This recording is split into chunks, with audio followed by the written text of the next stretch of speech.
Europe में राष्ट्रवाद का जो टॉपिक है उसमें बिस्मार्क के बारे में हमें जानकारी देना है। तो बिस्मार्क एक सफल कूटनीतिक एवं राजनीतिक था। उसने जर्मनी के एकीकरण के लिए सिर्फ कूटनीतिक सहारा ही लेना नहीं चाहता था, उसका उद्देश्य रक्त एवं लौह की नीति का भी अवलंबन करना था। वह बड़ी चतुराई से जर्मन के एकीकरण के बारे में सोचने लगा। उनको लगता था कि जब तक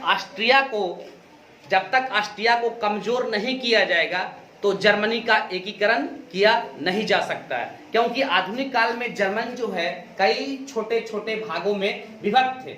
जर्मन राष्ट्र भक्त हमेशा प्रयास करते थे जर्मनी को एकीकरण करने के लिए, लेकिन हमेशा उसका बाधा ऑस्ट्रिया हो जाता था।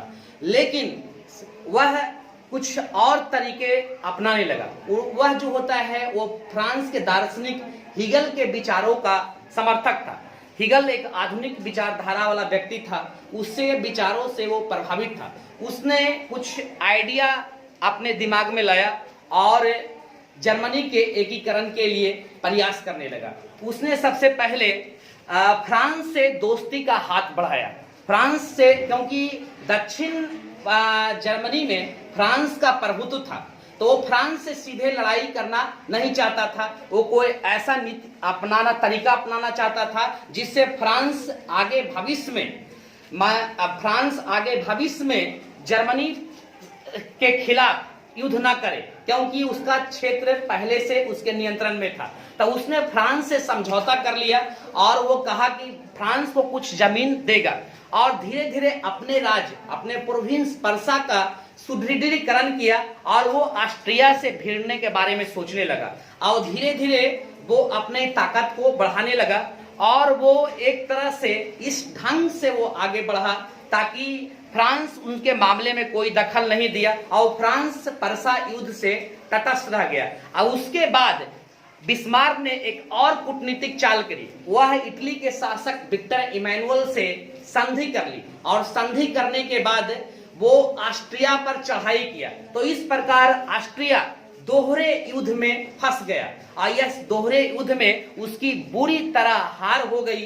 फिर जर्मनी का 2/3 एकीकरण बिस्मार्क के नेतृत्व में हो गया।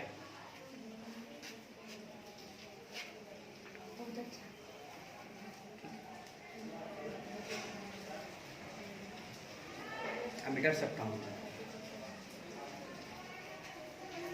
बाद में अगला टॉपिक हम जानेंगे यूनान में राष्ट्रवाद। यूनान में राष्ट्रीय चेतना कैसे जागृत हुआ। तो यूनान यूरोप का एक आधुनिक राष्ट्र था, ये आप लोग जान जाइए। यूनान की जो सभ्यता जो थी वो काफी विकसित सभ्यता थी और वह पाश्चात्य संस्कृति का केंद्र माना जाता था। प्राचीन से आधुनिक काल तक में यूनान में बड़े बड़े दार्शनिक विद्वान आदि का मुख्य केंद्र था। तो यूनान पर भी दूसरे देशों का प्रभाव था। तो उन देशों में बगल का ही एक देश तुर्की था, जो यूरोप का ही देश था, जो यूनान पर अपना प्रभुत्व स्थापित किए हुए था। आधुनिक सोच और आधुनिक विचार वाले राष्ट्र होने के बावजूद और आधुनिकता अपनाने के बावजूद यूनान तुर्की के अधीन था।